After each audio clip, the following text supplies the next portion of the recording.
Les États-Unis prévoient de déployer 200 militaires au Nigeria dans les jours qui suivent ici. C'est choquant, bouleversant avec tout ce que les gens avaient dit dans le passé, estimant que les Américains ne cherchaient qu'à piller le Nigeria en sollicitant leur intervention. C'est choquant de constater maintenant que le Nigeria accepte la présence des Américains. Y a-t-il de motifs beaucoup plus profonds? Quels sont les objectifs? Veulent-ils peut-être vraiment piller le Nigeria ou encore déstabiliser l'AES? Question mark, on va le découvrir tout de suite.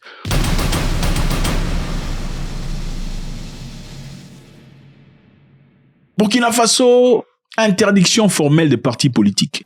L'adoption de la mesure de dissolution et le projet de loi abrogative permettra non seulement de renforcer la cohérence de l'action gouvernementale avec les idéaux de la révolution progressiste populaire, mais surtout d'ouvrir la voie à une réforme du mode de gouvernance politique de notre pays. Est-ce que M. Traoré est en train de devenir un dictateur? Parce que généralement en Afrique, quand on célèbre une personne un peu trop longtemps, ils finissent par devenir dictateurs. Est-ce la réalité ou pas? On va découvrir tout de suite pourquoi ça arrive. Alors, M. Robert, comment ça se passe? Oui, je vais bien. C'est toujours avec beaucoup de plaisir. Oui. Les gens vous ont réclamé, vous êtes là, vous étiez en voyage, vous voilà revenu. Oui, oui. Bienvenue. Merci Alors, de m'avoir chez vous. Avec plaisir. Au Nigeria, vous avez grossi, il faut me donner la formule. Hein. Pédicure, oui. La pédicure. La pédicure. Ok. Lorsqu'on est célibataire. Vous choisissez de devenir célibataire finalement? Non, pas finalement. Je ne suis pas marié. Après combien de mariages échoués? Oui. Après combien de mariages échoués? Bon, écoutez, il y a 200 militaires au Nigeria, 200 militaires américains qui arrivent au Nigeria très bientôt. Alors la question qui se pose est très évidente. Il y a quelque temps, Monsieur Donald Trump avait réagi à un post fait par un pasteur nigérian, accusant le gouvernement de négliger la population chrétienne qui était en train d'être tuée par des musulmans extrémistes au Nigeria. Le christianisme est confronté à une menace existentielle au Nigeria. Des milliers de chrétiens sont tués chaque année. Les islamistes radicaux sont responsables de ce massacre. Trump avait proposé d'intervenir au Nigeria. Les Nigérians ont refusé catégoriquement. Ok, ils ont dit qu'ils faisaient appel à leur souveraineté. Et beaucoup d'Africains aussi d'ailleurs ont dit que les États-Unis ne cherchaient qu'à aller piller le Nigeria. C'était ça leur vrai motif. Les Américains cherchent à aller piller le Nigeria. La vérité, c'est ça. Ils ne cherchent pas autre chose. Et maintenant, on entend dire que les Américains arrivent dans quelques jours. Pourquoi ce changement? Qu'est-ce qui s'est passé? Moi, je pense qu'on doit toujours se référer à d'autres histoires. Ce qui s'est passé au Venezuela avec Maduro peut nous interpeller. Moi, je pense que c'est les gisements pétroliers nigériens dont les Américains sont en train de chercher. Parce que cette histoire de Boko Haram, c'est une histoire qui remonte depuis des années. On dit que les Américains sont là-bas pour aider l'armée nigériane dans sa lutte contre le groupe d'islamistes. C'est-à-dire, ils sont là pour les entraînements. Ils vont entraîner les militaires nigérians. Est-ce que vous pensez que les Américains peuvent... Non, c'est-à-dire que les militaires nigérians ne sont pas entraînés, c'est ça? Si la raison est vraie, tant mieux. Mais néanmoins, il y a quelque chose qui se cache. Qu'est-ce qui se cache? Il y a les diables qui se cachent derrière ces militaires-là. Ok. Bon, si les Nigérians savent, comme ils le disaient dans le passé, on a tous vu comment ils ont réagi, que les Américains viennent pour piller, pourquoi ils autorisent leur présence dans ce cas? Puisqu'ils ont nié qu'il n'y avait pas de chrétiens qui étaient tués. Y a-t-il des chrétiens qui sont tués au Nigeria? Ou ce sont les alibis? Oui, il y a plusieurs tendances. Peut-être on a forcé le président. Soit disant, il court gros d'être sanctionné parmi tant de choses comme Trump est en train d'infliger beaucoup de sanctions à des pays africains. Peut-être. Sanctionné pourquoi? Parce que vous n'êtes pas à remettre encore avec lui. On remet encore avec les États-Unis d'Amérique. Donc, dans plusieurs aspects. Si les États-Unis d'Amérique disent je veux venir faire quelque chose, il faut obtempérer. Il faut toujours obtempérer. Vous comprenez? Mais la raison qui est là, les Américains cherchent le pétrole nigérien. On ne doit pas se voiler là la face. Mais le fait que les chrétiens sont tués, ça vous ne reconnaissez pas? Bon, le fait que les chrétiens soient tués, moi je pense que c'est une façon de créer un conflit entre les musulmans et les chrétiens au Nigeria. Comment ça explique un peu? Parce que autant qu'on tue les chrétiens, mais c'est pas un massacre, un génocide qu'on peut spéculer pour... Monsieur Robert, attendez, on a vu des images. Il y a le monsieur ici, par exemple. Le gouvernement nigérian a catégoriquement nié les faits. Il n'y a pas eu de massacre. Il n'y a pas eu de génocide des chrétiens au Nigeria. Et regardez aujourd'hui. Y a-t-il encore des musulmans? Non. Nations Unies, je sais que vous me surveillez. Sénat américain, vous observez mes paroles et mes actes. Conseiller spécial de Trump, je vous en prie, dites à Trump de sauver nos vies au Nigeria. Now, please tell Trump to save our life in Nigeria. Le monsieur là qui dit, c'est un pasteur, il dit vous les gens comme vous, monsieur Robert, qui niez les décès des chrétiens. Regardez, il a demandé, est-ce que ces gens ici sont-ils musulmans? Je ne nie pas le décès des chrétiens. Oui. Il y a des chrétiens qui meurent, mais Trump a voulu exagérer ça pour qu'il puisse avoir le chemin de venir au Nigeria. Selon moi. Mais aussi, nous savons aussi Rien contre les chrétiens. Nous savons aussi que Trump le fait les victimes. parce que lui-même est chrétien et en disant qu'il veut aller sauver les chrétiens, il s'érige lui-même en tant que sauveur de chrétiens dans le monde. Et toutes ces personnes, ses compatriotes, ses congénères républicains aux États-Unis, qui sont généralement chrétiens, percévrant M. Trump comme un sauveur. Et c'est une très belle opportunité pour lui pour les prochaines élections pour pouvoir passer encore une fois. Oui, c'est ça. Mais je sais que les vrais Boko Haram, les vrais judaïstes que Trump cherche, c'est le pétrole. Tandis que anéantir ces gens-là, c'est une bonne chose déjà. Oui. Mais il y a aussi un agenda caché. Mais si c'est syrien. Mais si c'est réellement le pétrole, pourquoi le Nigeria accepte? Parce que le Nigeria avait dit que nous savons que vous voulez venir voler, on veut pas, nous sommes souverains. Non, ils ont accepté. Les pays africains, nous sommes faibles. Nous sommes faibles. Vous pensez que le gouvernement nigérien a été contraint d'accepter? Oui. Mais on dit que ce sont les Nigérians finalement qui ont demandé à Trump de venir. Et puis si je dis que peut-être que le président nigérien ne sait pas que c'est pour le pétrole. Comment ça? Ils sont en train d'analyser. À son niveau. Si toi tu sais que les Américains viennent pour le pétrole, vous pensez que... Et il y a aussi le président fainéant qui peut accepter ça. Vous pensez pas que le président a des gens qui travaillent pour lui, pour ses objectifs évidemment, pour essayer d'analyser et comprendre ce qui se passe? Monsieur Robert, vous pensez que le Nigeria est aussi dupe comme ça pour ne pas comprendre que Trump... Bon, écoute, on doit se référer à ce qui s'est passé. Au Venezuela, on disait que Maduro, c'est un narcotrafiquant. Ouais. Mais le scénario a changé.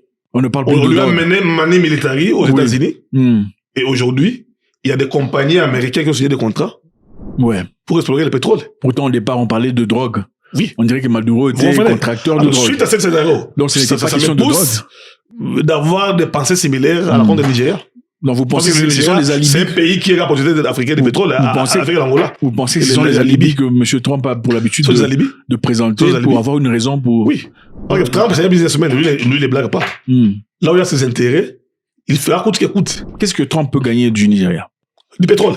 Quoi d'autre? Du pétrole, peut-être, on peut le donner aussi une base militaire. Du lithium aussi. Et le lithium, et beaucoup de choses. Le lithium est très important, évidemment, pour les batteries, les voitures voitures électriques, tout ça. Oui. Nous savons que Elon Musk était parti au Nigeria récemment, demander une opportunité d'exporter le lithium. C'est ça. Le Nigeria exigeait à ce que Elon Musk construise des usines de production sur place pour donner des opportunités aux locaux, évidemment, quand vous produisez sur place. Oui. Les Nigérians eux-mêmes sont épanouis. Les villes sont épanouies et Musk n'était pas d'accord du tout, il a refusé. Aux États-Unis, il y a aussi des attentats où parfois on tue les chrétiens et les musulmans. Qu'est-ce qui peut motiver Trump? Quel amour? Lui qui, chaque fois, incite les Africains. Shit all country. Go back to country. Maintenant, comment il va changer aujourd'hui la sympathie et la compassion envers les Africains qu'on doit protéger les chrétiens? Il y a quelque chose qui se cache là-bas. Comme on disait, il faut mépriser un repas gratuit. Vous pensez que les Nigérians sont dupes ou le leadership nigérian a agréé au fait que Trump vole pourvu qu'eux gagnent quelque chose? Oui, peut-être. Donc Trump pourrait dans ce cas bouter hors du territoire nigérien les Boko Haram, comme ça leur permettrait d'exploiter librement. Ça ne demande pas une semaine pour que l'armée américaine puisse bouter hors d'état de nuire les Boko Haram. Aujourd'hui, avec tous les équipements qui sont. Mais ils disent qu'ils sont là pas seulement pour l'entraînement, mais aussi pour donner le renseignement, le positionnement de l'ennemi. Donc c'est là où Boko Haram et puis il faut que l'armée américaine. Non, c'est les Américains. S'ils ont l'intérêt réel de chasser les Boko Haram, 3 jours c'est trop. Bon, et qu'est-ce que vous pensez du fait qu'il n'y a pas très longtemps, les Américains, leurs troupes ont en tout cas été chassés de Niger. Okay? Le Niger, vous avez une base à Agadez, une base qui leur permettait d'après eux de faire du renseignement, tout ça, avec des drones pour savoir ce qui se passe autour. Vous savez, ça commence comment? Ça commence par des entraînements mutuels, et puis on dit, comme il y a un danger, ils vont encore armer les Boko Haram pour que les Boko Haram puissent entrer en force, et puis ils vont vous suggérer d'avoir une base militaire là-bas. Ok. Donc, comme on vous a aidé, ces gens sont forts, il faut qu'on reste d'abord pendant 1 année, 2 à 3 ans, et par conséquent, nous allons installer notre base militaire ici. Je pense que ça va aussi de pair, à part le pétrole, il y a aussi les intérêts de mettre notre base militaire comme ils ont été boutés dehors au Nigeria. Ok. Mais vous pensez pas que ça représente un danger pour l'AES dans ce cas? Oui, c'est danger. Oui. C'est danger. Parce que nous savons que Donald Trump n'est pas tout à fait fanatique de l'AES. Oui. Parce que l'AES est l'ami de la Russie. Oui. Okay? Et il y a la présence russe et chinoise, militaire et économique dans la place. Oui. Et ils ont besoin d'avoir leur présence pour influencer, évidemment, leur tendance dans ce monde. Et vous pensez pas que ça présente un danger sur le plan militaire? C'est un danger. on peut orchestrer des choses dans l'AES. C'est un danger, absolument. Ouais. Tout à fait. Oui, parce que, c'est quoi, pour moi, c'est un combat entre les Américains et la Russie qui vient de commencer là-bas. En Afrique. Oui, en Afrique. Le fait que les militaires américains puissent venir aider les Nigériens pour leur training. Dans un pays voisin du C'est la même Niger. façon où les Russes aussi ont entraîné les Burkinabés, les Maliens pour combattre les judaïstes. Tout à fait. Vous voyez que c'est un scénario, il y a quelque chose qui est caché là-bas. Mais vous comprenez que c'est quand même, ça paraît profitable pour le Nigeria. Si un pays comme les États-Unis d'Amérique, avec toute sa puissance, peut venir au Nigeria, aider le peuple nigérien à combattre leurs ennemis et très rapidement commencer à exploiter le pétrole qui, dans l'espoir, pourrait servir économiquement aux populations locales. Voilà pourquoi il n'accepterait pas de faire ça? Les diables se cachent derrière ces choses-là. Ok. Et dans ce cas, alors, est-ce qu'on peut dire que les Africains sont solidaires dans ce cas? Si une partie de l'Afrique se tourne vers l'Est et l'autre partie de l'Afrique se tourne vers l'Ouest, c'est une guerre d'intérêt dans ce cas. Donc, le Nigeria ne peut jamais vraiment être frère au Niger puisque leurs intérêts sont différents. C'est un bras de fer entre deux puissances. Ok. En parlant du Burkina Faso, un pays que j'aime beaucoup, un pays chaud. Il fait très chaud au Burkina. Très chaud, hein, ça rigole pas. En fait, vous sentez pas parce que vous vivez au Burkina. En tout cas, moi, c'était waouh. Mais cette chaleur ne se limite pas à l'atmosphère. Il y a aussi la chaleur des humains. Les Burkinabés sont, pour moi, parmi les Africains les plus chaleureux. En tout cas, parmi le top 3. Top 2 des francophones, top 3 des anglophones. En tout cas, c'est ça, le Burkina Faso est un pays merveilleux, mais il y a quelque chose qui se passe là-bas. Et beaucoup de gens se plaignent. Il y a eu une loi qui a été votée, interdiction des partis politiques. Okay. Le Parlement de transition au Burkina Faso a approuvé lundi un projet de loi interdisant tous les partis. Formation politique en pléthore et dont la mission constitutionnelle est de concourir à l'animation de la vie politique, à l'éducation du peuple et à l'expression du suffrage, et ce, dans le respect de la souveraineté nationale, se sont avérés en total déphasage continu avec les aspirations réelles du peuple et les enjeux stratégiques. L'adoption de la mesure de dissolution et le projet de loi abrogative permettra non seulement de renforcer la cohérence de l'action gouvernementale avec les idéaux de la révolution progressiste populaire, mais surtout d'ouvrir la voie à une réforme du mode de gouvernance politique de notre pays. Okay. Une mesure que les observateurs considèrent comme permettant à M. Traoré de rester au pouvoir pendant très longtemps. Qu'est-ce que vous en pensez? Est-ce que M. Ibrahim Traoré est en train de devenir un dictateur? Non. Moi, je pense que le Burkina Faso est en train de traverser un moment très difficile. Avec les judaïstes. Et vous pensez pendant un moment difficile, on peut pas les Français garder les choses correctes? Et d'autres pays qu'on a bouté dehors, cherchent coûte de revenir. Vous voyez. Moi, je pense que c'est une mesure temporaire.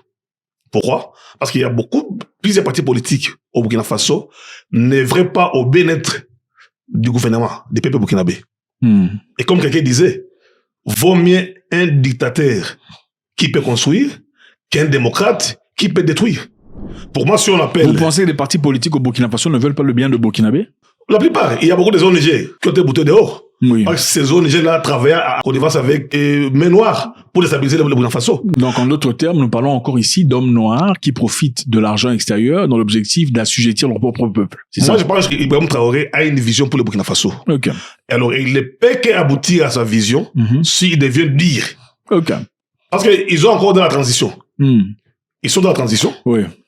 Et je sais qu'éventuellement, il y aura des élections au Burkina Faso. Mais il faut faire attention parce que quand vous dites il doit être dur pour faire les choses bien, ça pourrait justifier beaucoup d'histoires, vous savez, beaucoup de dégâts. On peut faire beaucoup de dégâts disant, écoute, je suis dur parce que j'essaie de m'assurer que les choses se font bien. Même quand on fait du bien, hein, monsieur Robert.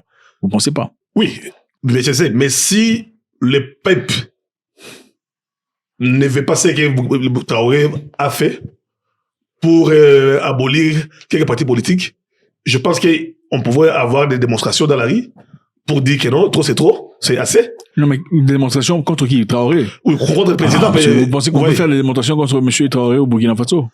Oui, moi je pense que les peuples Non, burkinabés. vous pensez que aujourd'hui on peut faire des démonstrations contre ce monsieur Ibrahim Traoré, que j'aime beaucoup d'ailleurs? Au Burkina, il n'y a pas de démonstration? Je ne sais pas, je ne pense pas. S'il y a des Burkinabés ici, il faut nous dire. Parce qu'apparemment, d'après ce qu'on reçoit, autant on reçoit du positif, on entend aussi des gens dire qu'on ne peut pas s'exprimer négativement contre le gouvernement actuel. Moi, je pense qu'on comparativement... On dit qu'il y a des journalistes qui sont jetés en prison. C'est vrai ou pas? Je ne sais pas, il faut nous le dire. Est-ce qu'un journaliste ne peut pas être jeté en prison? Oui, un journaliste peut être jeté en Oui, prison. alors. Mais bon. Il faut savoir la réalité des faits. Pour avoir le dit journaliste a été jeté en prison, pourquoi? Vous savez, il y a des moments où il y a des choses qui ne se disent pas. Même aux États-Unis. Pourquoi Trump, lui qui prône la démocratie, mais il y a des gens, si tu critiques les États-Unis, on te refuse le visa. Pourquoi? Non, on te refuse le visa parce que tu n'es pas américain. Mais un Américain qui critique les États-Unis, on se le jette en prison. Même les Américains qui ont eu la nationalité naturalisée, ont vu la nationalité révoquée. Bon, écoutez, ouais, donc, partout dans le monde, on ne peut pas critiquer. Il y a des moments où mais bon, on doit ce n'est quand même toujours pas applicable, c'est pas égal à un Américain qui critique le gouvernement américain. Je donne l'exemple. Il est puni pour ça. Si un journaliste qui est en train de promouvoir les judaïstes, que les judaïstes sont forts, ils ont pris un village. C'est son opinion, c'est juste une opinion. Non, c'est juste une opinion. C'est son opinion, mais il y a des opinions fausses. C'est juste une opinion. Pour démoraliser l'armée qui sont au fond. Okay. Un tel journaliste, s'il est arrêté, je ne vois pas qu'il y a les procédés là-bas. Vous pensez qu'il y a un moment pour être dur, c'est-à-dire un moment où il faut exclure tout ce qu'il y a comme légèreté verbale pour consolider la force de l'armée et gagner une guerre. Vous pensez, c'est ce que vous pensez, à un moment défini d'un pays. Même en Russie aujourd'hui, les gens qui découragent, qui sont au front, sont punis. Même en Ukraine. Ça s'applique partout dans un... Parce que le Burkina Faso, c'est un pays qui est en état de crise. Vous voyez, ils sont attaqués partout. Maintenant, il faut prendre des mesures très rigoureuses, très farouches, pour préserver l'intégrité territoriale, la souveraineté du pays. Et je pense que Ibrahim Traoré, en décidant comme ça, pour moi, c'est une bonne chose. Mais jusqu'à quand? Parce que ça pourrait traîner très longtemps. 2 ans, 5 ans, 6 ans, 12 ans. Parce que je vous rappelle au départ, on disait que les élections seraient très rapides. Ensuite, le temps arrivé, ce n'est pas arrivé. Je pense que on a vu des choses pareilles dans beaucoup de pays. Par exemple, Mobutu de la RDC arrivé au pouvoir, beaucoup l'ont acclamé monsieur parce qu'il avait des idées, Congo, Joseph Kabila aussi. Positifs. Mais avec le temps, on a commencé à le célébrer, à l'acclamer, un peu comme on acclame aujourd'hui monsieur Traoré. Il faut qu'on se le dise malheureusement. C'est une vérité parce que les Africains ont pour habitude de former leur propre dictateur. Moi, je pense que l'Africain est un champion, créateur de son propre dictateur. L'Africain, c'est un adorateur. Et un humain reste un humain. Quand vous applaudissez trop quelqu'un, quand vous l'acclamez, vous le célébrez, à un moment donné, beaucoup d'humains commencent à s'exempter de l'obligation de se remettre en question. C'est quoi d'abord un dictateur? Souvent, j'ai remis en question les gens qui critiquent les dictateurs. Okay. Est-ce qu'un dictateur, c'est une mauvaise chose? Non, expliquez-moi, c'est quoi de bien un dictateur? Monsieur Mobutu, c'était quelqu'un de bien pour vous? Non. Idi Amin était quelqu'un de bien? Non, Mobutu, si on parle de dictateur. Kadhafi, apparemment, était bien. Il y a des gens qui disent on dit qu'il maltraitait des gens aussi. Oui. Donnez-moi des positifs, on veut savoir qu'est-ce qu'il y a de positif. Non, un Libyen vivait une vie paisible, plus qu'un Français. Ok, expliquez-moi ça, comment ça plus qu'un Français? Plus qu'un Français? Plus qu'un Français, oui, moi je t'ai dit. Expliquez-moi ça. La scolarité était gratuite. Ok. Soins médicaux gratuits. Un Libyen, les pays pouvaient même marier une femme pour toi, si tu n'es pas à mesure. Ah bon? Les travaux là, forcés, des cantonnages, tu ne pouvais pas avoir un Libyen cantonnier.